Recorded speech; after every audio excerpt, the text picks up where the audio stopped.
Des fondations de certaines habitations qui s'affaissent progressivement. Des maisons construites sur des flancs de collines à perte de vue avec un accès difficile. Telle est la triste réalité au quartier Mendong dans le 6e arrondissement, lieu dit derrière le Kansi. Ici, aucune règle en matière d'urbanisation et de construction n'est respectée. Les propriétaires de ces maisons, outre la conjoncture économique ambiante au Cameroun, indexent des proches.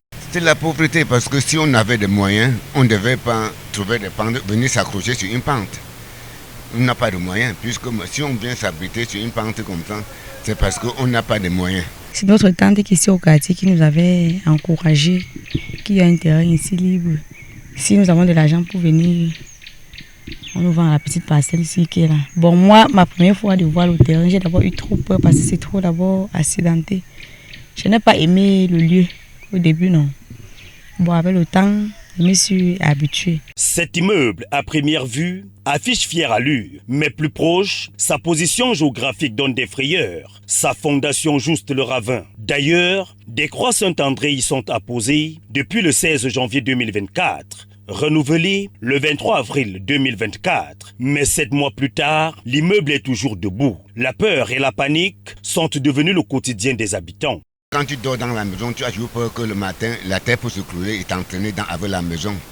Donc tu dors sans dormir. Quand il y a des grandes pluies, on saute avec les pelles pour canaliser l'eau, pour essayer de faire partir l'eau. Parce que si l'eau reste seulement, ça va entrer à terre et ça peut entraîner le bouleversement. C'est que j'ai peur pour le moment. C'est le derrière de la maison, la hauteur de la terre qui est derrière là. Là ça peut descendre là et détruire et nous tuer à l'intérieur là.